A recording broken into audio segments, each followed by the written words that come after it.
This happened to my friend Josh 2 years ago. He was driving for a rideshare company at night to make extra money. Around 11:30 p.m., he got a ping for a pickup in a quiet residential neighborhood just outside the city. When he pulled up to the location, a guy in a hoodie was already standing at the curb, staring at his phone. Josh unlocked the doors, and the guy got in without saying a word. Josh greeted him. "Hey, you Marcus?" The guy just nodded, kept his hood up, and didn't speak. Weird, but not unheard of. Some passengers don't like small talk.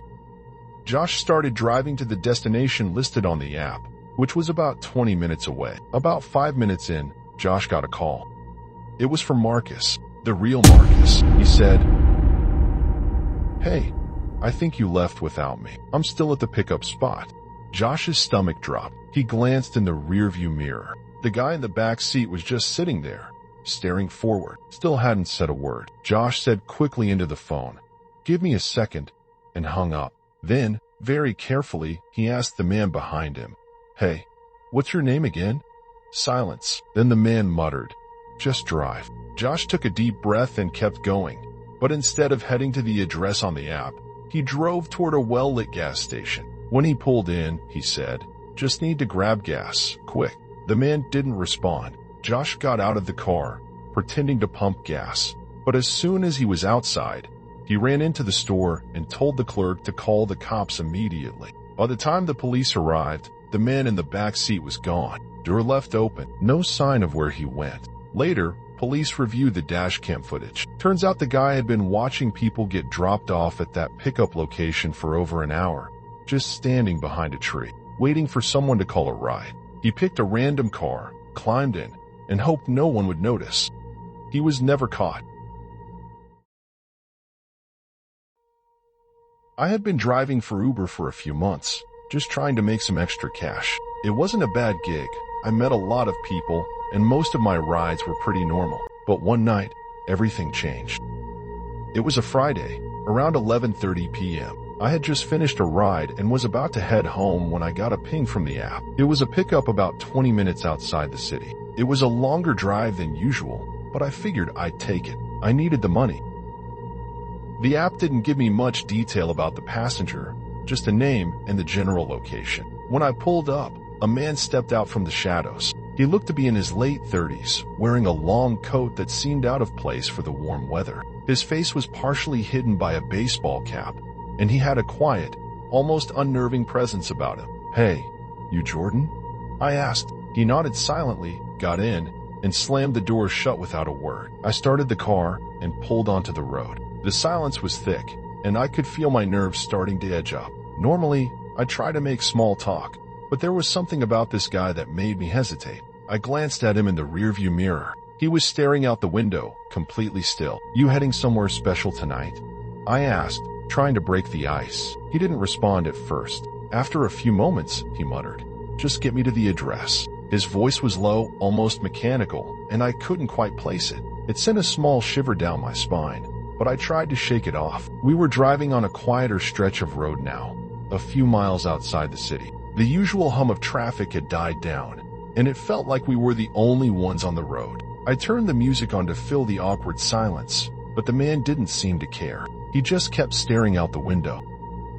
As I approached a bend in the road, my phone buzzed with a new notification. It was a message from the Uber app, just a confirmation of the ride. But when I glanced at it, something strange caught my eye. The address he had entered into the app didn't match the location we were driving to. The destination on the app was just a few blocks away from where I had picked him up, but the road we were heading down was much farther out. I checked the GPS, and it had no problem with the route, but I felt uneasy. It felt wrong. I glanced at the man again in the rearview mirror. He hadn't moved. I could see his reflection now more clearly, and something about his expression was off. He looked almost like he was expecting something. "Hey, I think there's a mistake with the destination. The app says we should be turning back," I said, trying to sound casual. He didn't answer. Just then, my phone buzzed again this time. It was a new message from the app. "Route updated. Continue to the new location." I froze for a moment. The app had updated the route without my input. I checked the GPS again, and sure enough, it now showed a completely new location, one that was farther than I'd ever driven before. It didn't make sense. I glanced at the man, who finally turned his head toward me. His eyes locked onto mine through the rearview mirror, and there was something unsettling about the way he looked at me. His face was cold, emotionless. "Don't stop," he whispered. My blood ran cold. I quickly turned my attention back to the road, my grip tightening on the wheel. I wasn't sure what to do. Should I stop and confront him? Or should I just keep driving? But before I could decide, the app pinged again. This time, the message was clear. "Go off the main road. Turn right. Your destination is ahead." I glanced over at the darkened street. There was nothing ahead but empty land, old warehouses, and dark fields. I wasn't supposed to be out here. I was about to protest, but the man suddenly said, "Don't question it, just do it." I swallowed hard and made the turn. We drove down a long, deserted road, the trees lining both sides making it feel like we were being swallowed by the darkness. My headlights barely cut through the thick fog that had settled over the road. As we got farther into the woods, the tension in the car was unbearable. My hands were clammy, my mind racing. I couldn't help but feel like I was making a huge mistake. Then, my phone buzzed again. This time, it was a call, but not from the passenger. It was from another Uber driver, someone I didn't know. I hesitated, but answered. "Hello."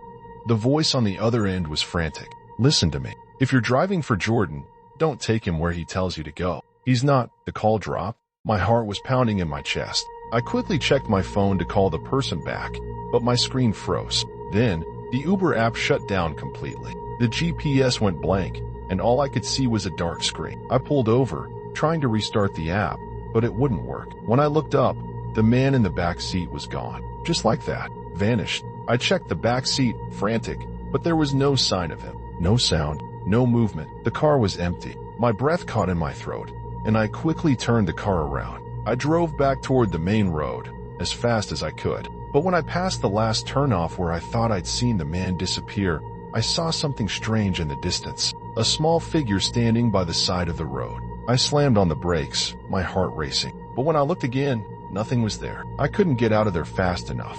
When I made it back to the city, I immediately went to report the ride to Uber. But when I checked the app, there was no record of them.